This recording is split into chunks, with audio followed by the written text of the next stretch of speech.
Comenzamos el bloque informativo en Extra News.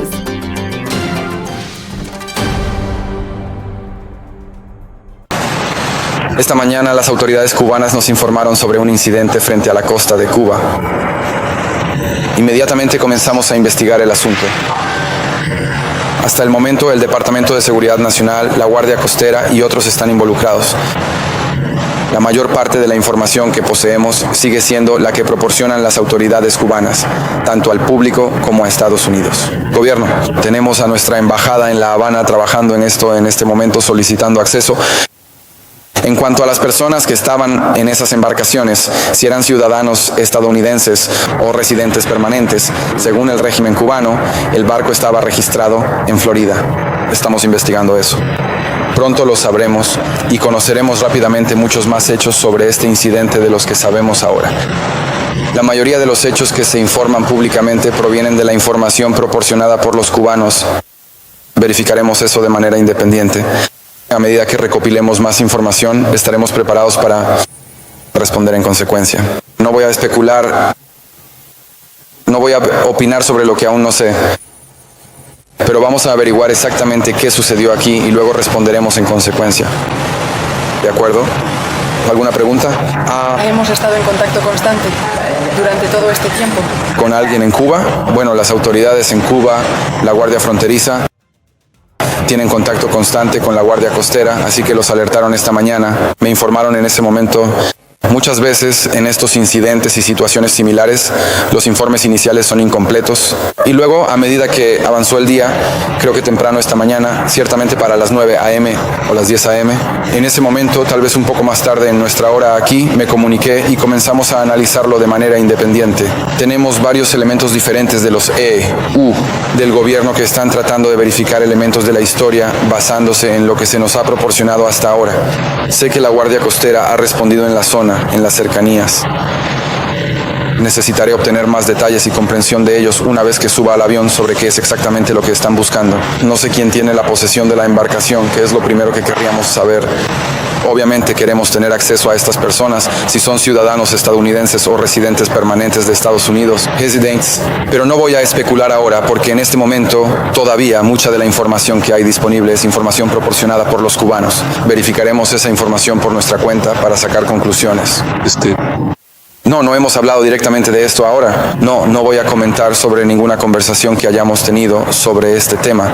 Basta decir que esto es lo que todos deben saber. Tendremos nuestra propia información y averiguaremos qué sucedió exactamente. Hay varias posibilidades sobre lo ocurrido.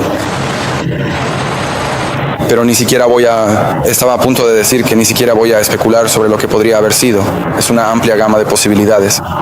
Pero basta con decir que es sumamente inusual ver tiroteos en mar abierto de esa manera. No es algo que ocurra todos los días.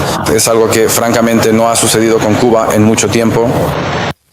Pero lo vamos a averiguar. No vamos a basar nuestras conclusiones en lo que ellos nos han dicho. Y estoy muy seguro de que conoceremos toda la historia de lo que ocurrió aquí y lo sabremos pronto. Y entonces responderemos de manera apropiada según lo que nos indique esa información. No voy a especular sobre lo que hará Estados Unidos.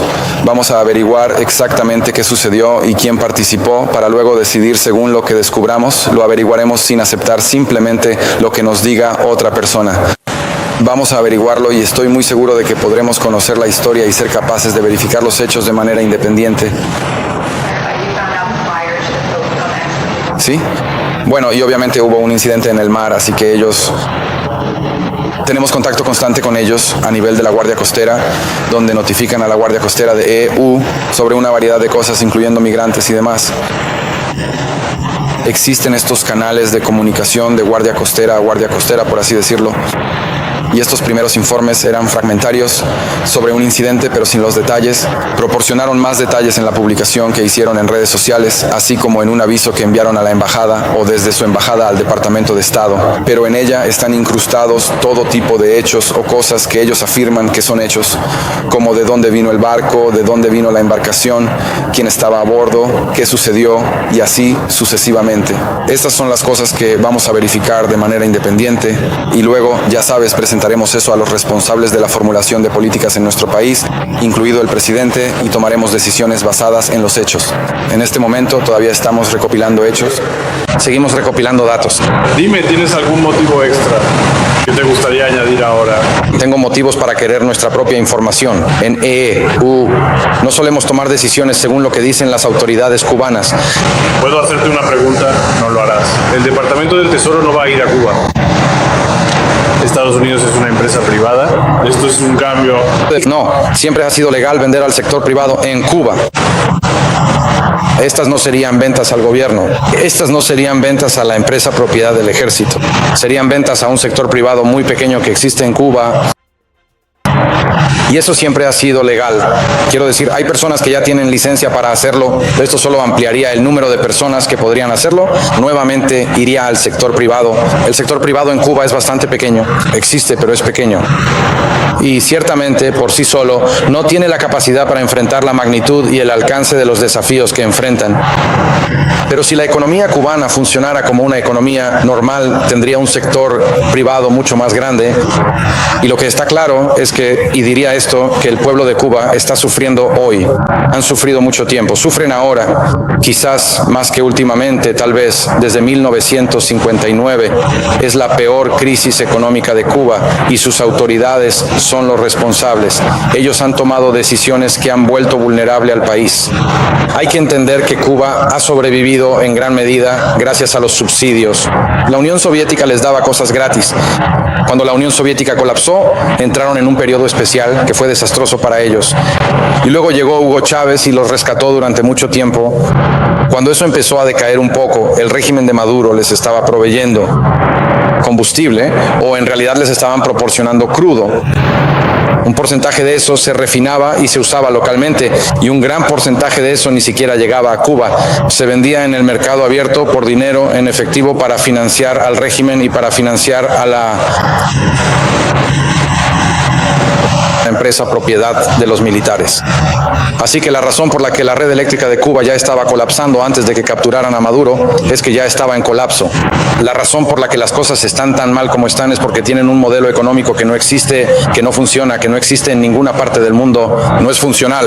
Y la única manera en que Cuba tendrá un mejor futuro es si tiene un modelo económico diferente. Ahora, si retrocedes a las órdenes ejecutivas del presidente Trump de 2017 o 2018 sobre una nueva política. En Cuba, esa política fue diseñada completamente, en muchos sentidos, para poner al sector privado y a los cubanos privados individuales, no afiliados al gobierno, no afiliados al ejército, en una posición privilegiada. La razón por qué esas industrias no han prosperado en Cuba es porque el régimen no les ha permitido prosperar. Así que ahora que están en una crisis, existe la oportunidad de que importen combustible en pequeñas cantidades a través del sector privado. Si descubrimos que el sector privado está jugando con esto y desviándolo hacia el régimen o hacia la empresa militar, si descubrimos que están moviendo esas cosas de maneras que violan el espíritu y el alcance de estos permisos, esas licencias serán canceladas. Pero es la misma razón por la que brindamos asistencia humanitaria. Brindamos asistencia humanitaria en Cuba tras el huracán. La proporcionamos a través de la Iglesia Católica, no a través del gobierno. Y estamos preparados para hacer algo similar en cuanto al combustible a través del sector privado, el pequeño sector privado, pero eso por sí solo no resolverá los problemas tan dramáticos de Cuba que han sido causados por, ya sabes, 60, algunos años de mala gestión, ineptitud y un modelo económico fallido. Ha habido algunos reportes de que esto fue un voto. Barcos privados que intentaban rescatar, ayudar a Cuba, algunas personas a escapar de Cuba. No sé si puede comentar al respecto y si puede decir si aconseja a las personas que no hagan eso. ¿Qué diría? No comentaré sobre este barco hasta tener toda la información. Quiero dejar claro que no especularé sobre quiénes eran o qué sucedió realmente. No voy a especular sobre eso porque no es inteligente hacerlo hasta que tengamos todos los hechos. Ahora, aparte de eso, sí ha habido personas en el pasado que han ido a Cuba para traer personas y humo. Es ilegal. Es una violación de la ley federal ir a deportar a la gente y hemos descubierto a gente haciéndolo en el pasado. Para ser honesto, normalmente no conduce a tiroteos. Pero no afirmo que eso sea lo que está pasando aquí. No creo que sea justo para mí y para mis propios muchachos sentarnos aquí y especular. Podría ser esto y podría ser aquello cuando lo sepamos. Vamos a saberlo y cuando lo sepamos se lo diremos y haremos lo que haya que hacer al respecto, dependiendo de lo que sea. Señor secretario, ¿tiene alguna sugerencia? ¿Puedes compartirlo con nosotros? ¿Cuáles son sus expectativas sobre el tema de Irán y las negociaciones de mañana y sus propios planes en términos de Medio Oriente e Israel? ¿Qué deberíamos estar esperando a continuación? ¿Qué esperas a continuación? Bueno, creo que mañana Steve y Jared estarán allí. Creo que de hecho ya están en camino hacia allá. Y el presidente fue muy claro anoche al decir que siempre prefiere la diplomacia. Pero quiero que sepan que Irán representa una amenaza muy grande para Estados Unidos y lo ha sido durante mucho tiempo. Ellos están en posesión. Antes que nada, después de que su programa nuclear fue destruido, se les dijo que no intentaran reiniciarlo y aquí están. Siempre se les puede ver intentando reconstruir elementos de ese programa. Ahora mismo no están enriqueciendo, pero están intentando llegar al punto en que finalmente puedan hacerlo. Sin embargo, lo otro a lo que quiero llamar su atención es que Irán posee un número muy grande de misiles balísticos, especialmente misiles balísticos de corto alcance que amenazan a Estados Unidos y nuestras bases en la región y nuestros socios en la región y todas nuestras bases en los Emiratos Árabes Unidos, Qatar y Bahrein. Y también poseen activos navales que amenazan la navegación e intentan amenazar a Estados Unidos. Marina. Así que quiero que todos entiendan que más allá de solo un programa nuclear, ellos poseen estas armas convencionales que están diseñadas únicamente para atacar a Estados Unidos y atacar a estadounidenses si así lo deciden. Estas cuestiones deben ser abordadas. Las negociaciones de mañana y las conversaciones de mañana estarán centradas en gran medida en el programa nuclear. Y esperamos que se pueda lograr algún progreso, porque esa es la preferencia del presidente, avanzar en el ámbito diplomático. Pero también es importante recordar que Irán se niega a hablar sobre los misiles balísticos con nosotros o con cualquier otra persona. Es un gran problema. Señor secretario, anoche el presidente dijo que Irán estaba trabajando para construir misiles que pronto ¿Llegarán? Es que irán cerca, sí. ¿A qué distancia están? Bueno, no voy a especular sobre a qué distancia están, pero ciertamente están intentando lograrlo y esto no es nuevo. Están tratando de conseguir misiles balísticos intercontinentales. Por ejemplo, los has visto intentar lanzar satélites al espacio, los has visto aumentar el alcance de los misiles que tienen actualmente. Claramente buscan desarrollar armas que alcancen suelo estadounidense. Ya poseen armas que llegan a gran parte de Europa actualmente. Los alcances crecen cada año exponencialmente, algo asombroso para un país que enfrenta sanciones, cuya economía está hecha trizas, cuyo pueblo está sufriendo y de alguna manera aún así encuentran el dinero para invertir cada año en misiles de mayor y mayor capacidad. Esta es una amenaza insostenible. Ellos usan misiles balísticos que podrían alcanzar Estados Unidos desde la guerra de Corea. ¿Es así? Bueno, no voy a comentar sobre evaluaciones ni sobre nada de lo que diga la comunidad de inteligencia. Es una amenaza. Podemos ver que es posible. Vimos a Corea del Norte hacerlo, hemos visto a otros países hacerlo en el pasado y consideraríamos eso como una grave amenaza para Estados Unidos. Pero ya ahora poseen misiles que amenazan los intereses estadounidenses. Mientras hablamos, poseen miles de misiles balísticos de corto alcance que pueden alcanzar territorio estadounidense.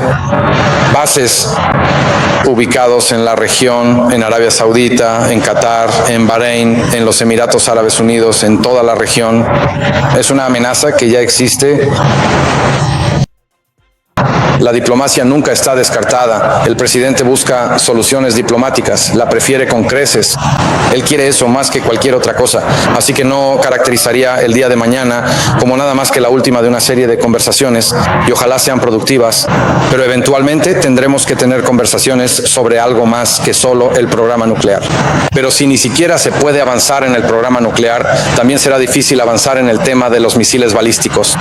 Así que no caracterizaría el día de mañana como nada más que la próxima oportunidad para dialogar. Tú acabas de aclarar que el presidente dijo que Irán tiene que decir que nunca tendrá un arma nuclear. La cuestión realmente es que ellos digan que nunca tendrán un arma. después que digan que nunca enriquecerán. Ellos dicen que no está bien enriquecer uranio, pero no están avanzando hacia eso. Bueno, déjame planteártelo de esta manera. Si de hecho lo que te interesa es un programa nuclear pacífico, puedes hacerlo como la mayoría de los países del mundo lo hacen. Es decir, tienen reactores en la superficie y importan el combustible. Ahora tenemos acuerdos para hacer eso con países. Si lo que realmente quisieran fuera energía, podrían usar pequeños reactores modulares, que es algo bastante asequible y alcanzable para muchos países. Pero al enriquecer bajo tierra con un historial al 20 o 60% y construyendo misiles que podrían portar ojivas, no parece un país desinteresado en fabricar armas. No es solo la retórica, son las acciones que la respaldan. Si tú estás buscando un compromiso de cero.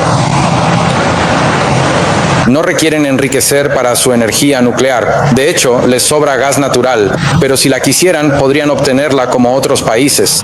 El hecho de que se nieguen a obtenerla así e insistan en el enriquecimiento en lugares dentro de montañas hace que sea de sentido común saber lo que eso significa o lo que podría significar.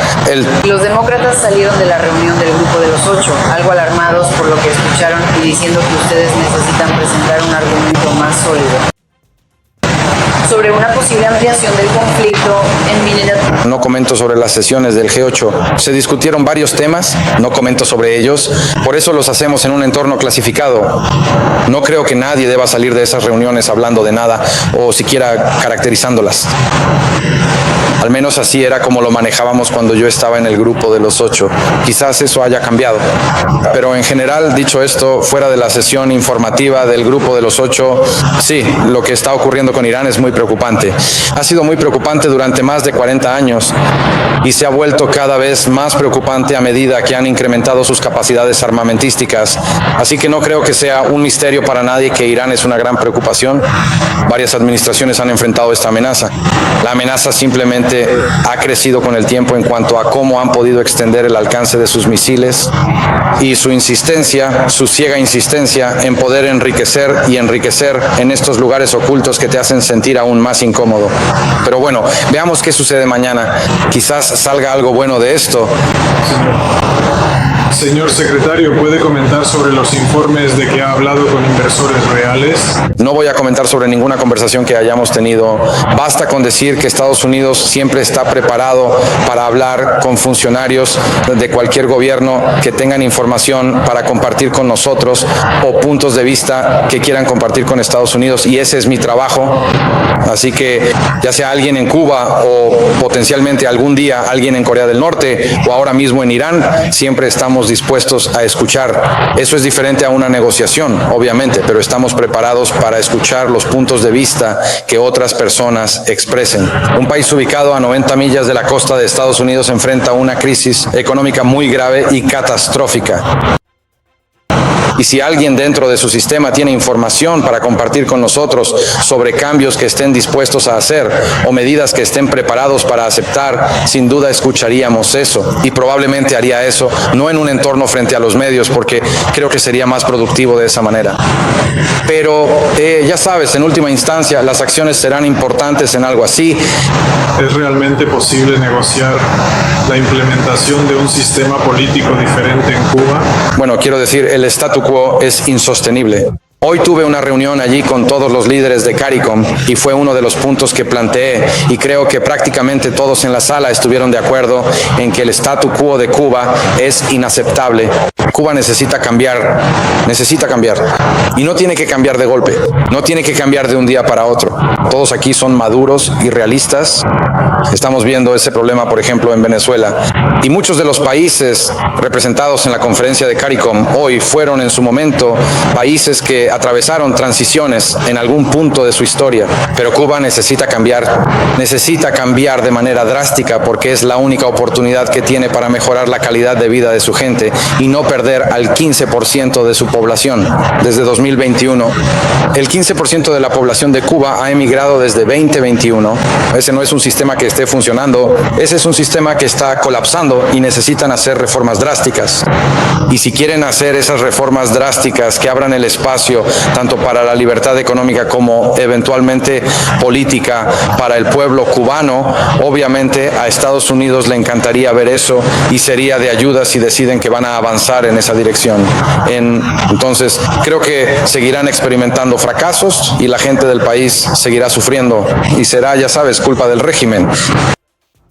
¿Qué es exactamente lo que ha cambiado desde aquel entonces? ¿Has tenido la oportunidad de ver el nuevo contenido? Tú lo tienes, hay informes. No sé si lo habéis oído, pero otros lo han informado. Creo que está bastante claro que no han abandonado su deseo de enriquecerse de nuevo. No han abandonado eso. De hecho, insisten en su derecho. Sin comentar inteligencia, hay motivos para creerlo. Si pueden, reanudarán el enriquecimiento algún día. Se han retrasado. Pero si tienen la intención de reconstruirlo, nos veremos obligados a intervenir porque eso se les comunicó de manera muy clara. Y usted dijo a principios de este mes que para lograr un acuerdo significativo tendría que haber una discusión sobre misiles balísticos. Sí, lo dije aquí hoy de nuevo, ahora lo volví a decir. Es importante, estos misiles son una amenaza. ¿Hay alguna? ¿Cómo salir de las reuniones con algo clave para frenar a acción militar? Bueno, eso le corresponde al presidente, quien todavía no ha tomado ninguna decisión. No sé si el jueves sea la fecha clave. Me parece que hay que avanzar. Ojalá haya avances el jueves. Que Irán no discuta los misiles balísticos es un gran problema. Eso es todo. ¿Usted habló? Hablando detalladamente sobre el proceso de las elecciones que se llevaron a cabo en Venezuela. No sé si deberíamos fijar un plazo artificial. Lo importante es que pienses que es difícil tener elecciones si muchos candidatos están presos o en el extranjero. Así que sí creo que al entrar en esta fase de recuperación, que pensamos que será lenta, creo que hemos hecho un buen trabajo colaborando con las autoridades interinas en la fase de estabilización.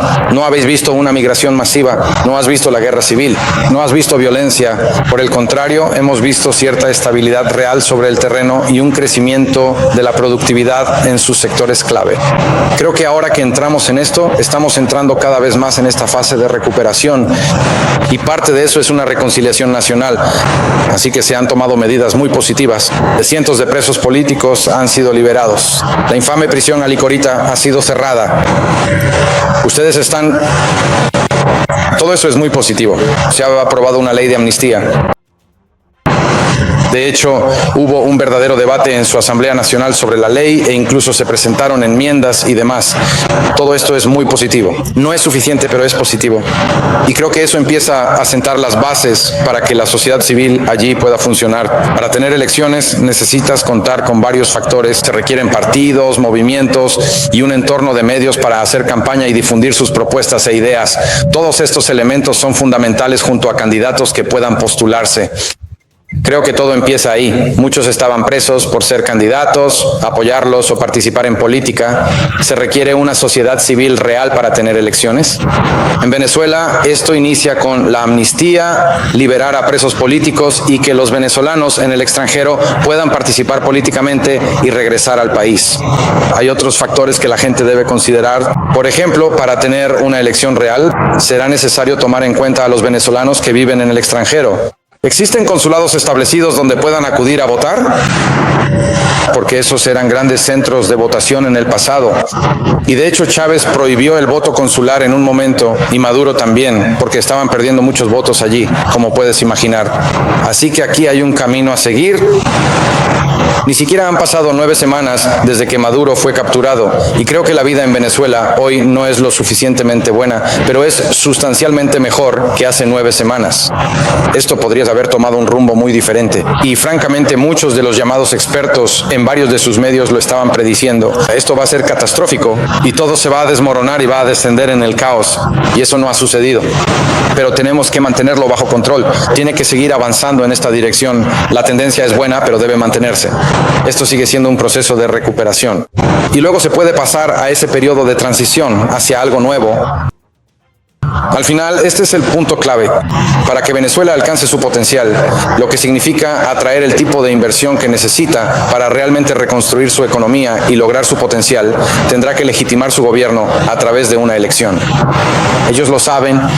Señor secretario, ayer se cumplió formalmente el 4º aniversario desde el inicio de la invasión y la guerra de Rusia contra Ucrania. ¿Cuándo presionará más la administración a Moscú Bueno, la administración ha seguido aumentando la presión sobre Moscú. Como ejemplo, el presidente impuso sanciones adicionales a finales del año pasado sobre su empresa petrolera Rosneft. La administración continúa vendiendo armamento a Ucrania. No vendemos armas a Rusia y no sancionamos a Ucrania. El presidente valora el hecho de que es el único líder global que tiene alguna posibilidad en el mundo de reunir a ambas partes en una mesa de negociación. Somos el único país o la única entidad en el planeta que ha logrado tener negociadores rusos y negociadores ucranianos sentados en una mesa hablando entre sí. Y para una guerra tan horrible como esta es una posición muy importante para nosotros que no queremos perder, porque si nos retiramos o renunciamos a eso, entonces ¿quién lo hará? Las Naciones Unidas no lo van a hacer. Francia no lo va a hacer, la Unión Europea no lo va a hacer, los rusos ni siquiera les hablan. Así que no queremos alejarnos de la... Sabemos que al final la guerra en Ucrania no tiene una solución militar. Esa guerra se resolverá a través de una negociación y en este momento somos el único país en el mundo que puede ser un catalizador para la negociación. Si renunciamos a ese papel, nadie más puede hacerlo. Dicho esto, creo que la paciencia del presidente es infinita. No lo creo, pero no voy a predecir para ustedes cuándo se acabará esa paciencia o en qué momento él decida dejar de hacerlo. Puedo decirles, y creo que lo han escuchado expresar, una profunda frustración porque esto no ha llegado a su fin, porque él lo ve como una guerra completamente estúpida y sin sentido, en la que cada semana 7 u 8 mil soldados están siendo asesinados en el campo de batalla. Cifras que serían asombrosas en el contexto de cualquier otro conflicto en el mundo. Y eso es lo que está ocurriendo y está causando un daño tremendo a Rusia, pero también está causando un daño generacional en Ucrania. Cada día que pasa hay más y más destrucción. Y podría tomar una generación para que ese país se reconstruya sin mencionar el sufrimiento por el que ha pasado su gente. Qué invierno tan malo. ¿Existe acaso una gran sensación de frustración en Moscú debido a que el ejército sigue atacando sin descanso? La infraestructura civil. Vuelvo al punto que te mencioné y es el siguiente. La razón por la que Ucrania ha podido sostener esta guerra es porque Estados Unidos ha proporcionado y vendido armas a Ucrania y también les ha brindado asistencia de inteligencia y cosas por el estilo. Y además hemos impuesto sanciones a Rusia, no hemos impuesto sanciones a Ucrania. Así que en ese sentido Estados Unidos no se ha quedado estancado en este tema. Creo que la frustración del presidente es generalizada y eso lo has visto expresado de vez en cuando. Simplemente no entiende cómo dos países en una guerra tan cruel, horrible y sangrienta no pueden llegar a un entendimiento sobre cómo terminarla. Él quiere ver que termine y ha hecho mucho, ha invertido mucho capital político en esto. Lo más fácil era seguir con lo anterior. Eso solo estaba llevando a un conflicto prolongado. El presidente ha invertido una enorme cantidad de capital político. Steve ha viajado no sé cuántas veces por su propia cuenta, por todo el mundo, para tratar de llevar esto a una conclusión. Así que tenemos a muchas personas que han invertido mucha energía en esto y creo que hemos avanzado en reducir los temas, pero creo que aún quedan algunos asuntos que lamentablemente son muy difíciles. Secretario, el presidente tiene programado un viaje a China para finales de marzo o inicios de abril. Sí.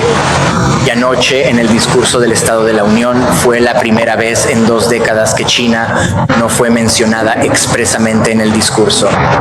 ¿Cuál es su opinión sobre la competencia para Estados Unidos con China y el acceso de China a cosas como los chips Nvidia de última generación u otros chips de IA y similares? Así que creo que hemos llegado al menos a una especie de estabilidad estratégica en la relación. Creo que sí. Ambos países concluyeron que tener una guerra comercial total, una guerra comercial global entre Estados Unidos y China sería profundamente perjudicial para ambos lados y para el mundo. Siguen existiendo temas de desacuerdo, siguen existiendo cuestiones que sabemos que a largo plazo tendrán que ser afrontadas y que podrían ser fuentes de fricción en nuestra relación. No hemos sido tímidos al decir que no creemos que el mundo, no creemos. Es insostenible depender de un solo país para el 90% de suministros, minerales críticos o fármacos. Tenemos la intención de asegurar que nuestras cadenas críticas estén diversificadas. Esto seguirá siendo un punto de contención, pero es vital para la seguridad nacional y seguiremos trabajando en ello. También creo que desde el punto de vista de la responsabilidad, las dos economías más grandes del mundo, que ambas poseen arsenales nucleares, tienen que ser capaces de hablar, de comunicarse y de interactuar. Sería imprudente e irresponsable que Estados Unidos y China no tener reuniones, no tener conversaciones y no tener oportunidades para que nuestros líderes interactúen entre sí. Simplemente creo que no conozco a nadie que piense que eso es una buena idea. Sería una tontería y francamente peligroso que no tuviéramos una relación con ellos, incluso cuando nuestras áreas de conflicto y desacuerdo persisten. ¿Le preocupa el robo de tecnología o que estén accediendo a chips a los que el control de exportaciones debería impedirles acceder, como Blackwells y otras cosas? Sí. Y todos los acuerdos que ha hecho el presidente han pasado por una revisión completa de seguridad nacional para minimizar y mitigar ese riesgo. Y obviamente, ya sabes, ninguna medida es perfecta. También han estado desarrollando sus propias capacidades nativas. Muchas veces imaginamos, gracias a información que han obtenido de otros países, todas estas son cosas bien establecidas. Pero en cuanto a los avances que han logrado, pero sí, quiero decir, eso seguirá siendo parte de la dinámica en esta relación y en cómo equilibrar todo esto. Pero como dije, hemos llegado a un punto de cierta estabilidad estratégica. Ambos países ven valor en eso. Hemos logrado que programen más precursores de fentanilo, lo cual es importante. Deben actuar ya. Han comprado más productos agrícolas estadounidenses, pero querríamos ver más acción en otras áreas y seguiremos insistiendo en esas. ¿Lista para ir? Lo sabré al ir. Señor secretario, esta semana hubo conversaciones en Ginebra entre funcionarios que se ocupan de armas nucleares de Estados Unidos, China y Rusia. Me preguntaba si podría caracterizar cómo fueron esas conversaciones, qué resultó de ellas y si hay alguna señal de que los funcionarios chinos considerarían algún tipo de tratado trilateral de no proliferación nuclear, como el presidente ha sugerido que está buscando. En el siglo XXI, un acuerdo real de control de armas debe incluir a China. Sus reservas crecieron mucho, aunque ellos argumentan que siguen muy por detrás de Estados Unidos y Rusia. Creemos que eso es irrelevante. Sin duda tienen la capacidad de alcanzar ese nivel y ya están en camino de hacerlo. Así que creemos, el presidente lo cree firmemente, que para que cualquier tipo de acuerdo, un acuerdo nuclear en el siglo XXI, sea legítimo, debe involucrar a estos tres países, Estados Unidos, Rusia y China. Y vamos a seguir explorando su disposición a hacerlo. Ellos han dicho públicamente que no están dispuestos a hacerlo. Estoy seguro de que los ha escuchado decir eso. Estoy seguro de que lo han reiterado y sé que lo volvieron a declarar muy recientemente. Pero insistiremos porque sería beneficioso para el mundo alcanzar un acuerdo así. El presidente lo apoyaría, pero tienen que ser los tres países. Entonces, ¿cómo obligas a China si ellos dicen que simplemente no está en su interés? No hay acuerdo, no podemos obligarlos. Tendrán que explicar por qué siguen fabricando armas nucleares. Y bueno, esa es una decisión soberana que pueden tomar. Quiero decir, no puedes obligar a nadie a hacer un acuerdo. Sin duda puedes crear incentivos para que lo hagan, pero no puedes obligarlos. Así que ya sabes, podemos presionar, podemos guiar, podemos persuadir, pero no podemos obligar. Al final, si quieren un acuerdo de armas entre los tres países, podemos hablarlo. Si no, no habrá acuerdo. Simplemente haremos lo necesario. Este invierno ha sido horrible. Pero, ¿por qué estás presionando? Cuando es Moscú quien sigue atacando la infraestructura alrededor. Bueno, sí. No, vuelvo al punto que te hice, y es que la razón por la cual Ucrania ha podido sostener esta guerra es porque los Estados Unidos han proporcionado y vendido armas a Ucrania y también les han proporcionado asistencia de inteligencia y similares. Y también hemos impuesto sanciones a Rusia, no hemos impuesto sanciones a Ucrania. Entonces, en ese sentido, los Estados Unidos no han estado, ya sabes, estancados aquí con respecto a eso. Creo que la frustración del presidente es generalizada y lo has visto expresado de vez en cuando. Simplemente no entiende cómo dos países en una guerra tan feroz, horrible y sangrienta no pueden llegar a un entendimiento sobre cómo terminarla. Quiere verla terminada y ha hecho mucho, ha invertido mucho capital político en esto. Quiero decir, lo más fácil habría sido simplemente continuar con las políticas anteriores que solo estaban llevando a un conflicto prolongado. El presidente ha invertido una enorme cantidad de capital político. Steve ha viajado no sé cuántas veces por su cuenta por todo el mundo para tratar de llevar esto a una conclusión. Entonces, tenemos a muchas personas que han invertido mucha energía en esto y creo que hemos avanzado en reducir los problemas. Pero creo que algunos problemas aún permanecen y son muy, muy difíciles, desafortunadamente. Secretario, el presidente tiene un viaje a China programado para finales de marzo a principios de abril. Sí. Sí, y anoche en el Estado de la Unión fue la primera vez en 2 décadas que China no fue mencionada expresamente en el discurso. ¿Cuál es su opinión sobre la competencia de Estados Unidos con China y el acceso de China a cosas como los chips de última generación de Nvidia u otros chips de inteligencia artificial y cosas así? Sí, entonces creo que hemos alcanzado el punto al menos de una especie de estabilidad estratégica en la relación. Creo que ambos países concluyeron que tener una guerra comercial total, una guerra comercial global entre los Estados Unidos y China sería profundamente perjudicial para ambos lados y para el mundo. Quedan cuestiones de desacuerdo, quedan cuestiones que sabemos que a largo plazo tendrán que ser enfrentadas y podrían ser irritantes en nuestra relación. No hemos sido tímidos al decir que no creemos que sea sostenible vivir en un mundo donde dependemos de algún país para el 90% de cualquier cosa, ya sea cadenas de suministro, minerales críticos o similares, productos farmacéuticos y similares. Y tenemos toda la intención de hacer todo lo posible para asegurar que nuestras cadenas de suministro críticas estén diversificadas. Y eso seguirá siendo un punto de contención, me imagino, pero eso es algo crítico para nuestra seguridad nacional y en lo que hemos estado trabajando y seguiremos trabajando. Pero también creo que desde el punto de vista de la responsabilidad, las 2 economías más grandes del mundo, que ambas poseen arsenales nucleares, tienen que poder hablar, tienen que poder comunicarse y tienen que poder interactuar. Sería imprudente e irresponsable que Estados Unidos y China no tuvieran reuniones, no tuvieran conversaciones y no tuvieran oportunidades para que nuestros líderes interactúen entre sí. Solo creo que no conozco a nadie que piense que eso es una buena idea. Sería imprudente y francamente peligroso para nosotros no tener una relación con ellos, incluso cuando nuestras áreas de conflicto y desacuerdo persistan. ¿Está preocupado, sin embargo, por el robo de tecnología o que estén obteniendo acceso a chips a los que los controles de exportación deberían estar impidiéndote el acceso, chantajes y otras cosas así? Sí, en cada acuerdo que el presidente ha hecho ha pasado por una revisión completa de seguridad nacional para minimizar y mitigar eso. Y obviamente, sabes, ninguna medida es perfecta. Ellos también han estado desarrollando sus propias capacidades nativas. A menudo imaginaríamos que por información que han obtenido de otros países, estas son cosas bien establecidas, pero en cuanto a los avances que han hecho. Pero sí, quiero decir, eso es lo que seguirá siendo parte de la dinámica en esta relación y en equilibrar todo esto. Pero como dije, hemos llegado al punto de una especie de estabilidad estratégica. Ambos países ven valor en eso. Hemos logrado que programen más precursores de fentanilo, lo cual es importante. Ahora necesitamos que actúen al respecto. Hemos visto que han aumentado su compra de productos agrícolas estadounidenses, pero hay otras áreas en las que desearíamos que hicieran más y continuaremos presionando en esas. ¿Te van a sacar de la lista de sanciones para que puedas ir? Lo sabremos cuando vaya. Señor secretario, hubo conversaciones en Ginebra esta semana entre funcionarios que tratan con armas nucleares de Estados Unidos, China y Rusia. Le preguntaba si podría caracterizar cómo fueron esas conversaciones, qué resultó de esas conversaciones y si hay alguna señal de que los funcionarios chinos considerarían algún tipo de tratado trilateral ya sabes, de no proliferación nuclear como el presidente ha sugerido que está buscando. Bueno, creemos que en última instancia, en el siglo XXI, para que haya un verdadero acuerdo de control de armas, tiene que involucrar a China. Sus arsenales han aumentado dramáticamente. Su posición, que argumentarían, es que todavía están muy por detrás de Estados Unidos y Rusia. Creemos que eso es irrelevante. Ciertamente tienen la capacidad de alcanzar y están bien encaminados para hacerlo. Entonces creemos, el presidente cree firmemente que cualquier tipo de acuerdo, un acuerdo nuclear para en el siglo XXI ser legítimo, tiene que involucrar a estos 3 países, Estados Unidos, Rusia y China.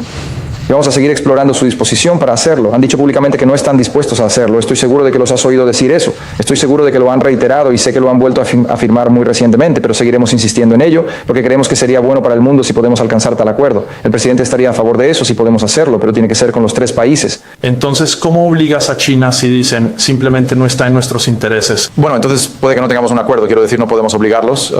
Tendrán que argumentar ante el mundo por qué necesitan seguir construyendo armas nucleares. Y ya sabes, esa es una elección soberana que pueden tomar. Quiero decir, no puedes obligar a nadie a hacer un acuerdo.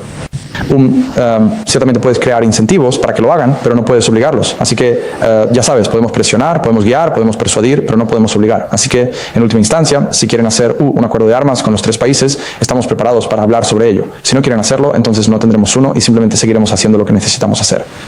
Esa es una buena reunión. También ha habido una con el ministro Zeng. ¿Cuál es el estado actual allí?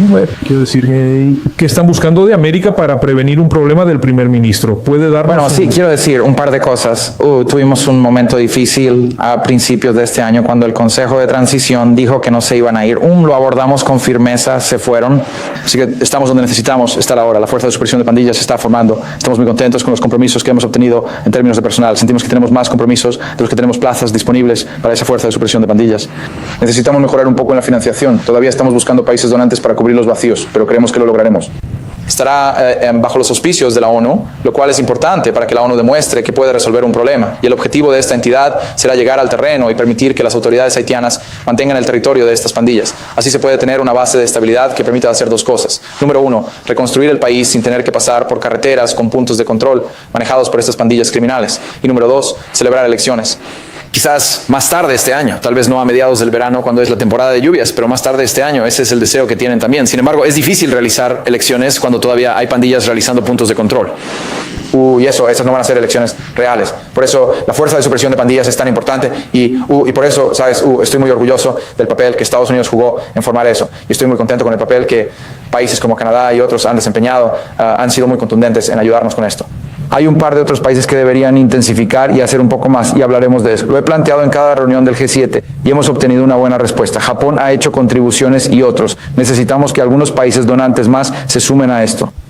Señor secretario, en las reuniones de hoy, ya sabe, obviamente muchas de estas islas aquí han tenido buenas relaciones con Cuba. Muchas de ellas han tenido estas misiones médicas de las que dependen, envían a sus propios médicos locales para ser entrenados en escuelas de medicina cubanas. ¿Es esto algo que se mencionó hoy? Obviamente ha sido algo de lo que Estados Unidos está presionando para que se alejen, pero ¿hay alternativas para un lugar como San Cristóbal, que es tan pequeño? Sí, bueno, les estamos proporcionando alternativas. Tenemos misiones médicas que pueden ofrecer una alternativa. De hecho, ya sabes, hemos conocido a algunas de esas personas en el pasado. La otra cosa con el programa médico cubano es que el hecho de que estas personas están trabajando básicamente trata de personas. Quiero decir, apenas les pagan, ¿no? Su libertad de movimiento está fuertemente restringida. Y queremos que estos países entiendan que eso es en lo que están participando. Están pagando este dinero al régimen que recoge los fondos, ¿sabes? Les pagan por estas misiones médicas. Prácticamente nada de este dinero va a estos médicos, quienes en muchos casos, ¿sabes? Creemos que es como una versión de la trata de personas, trata laboral.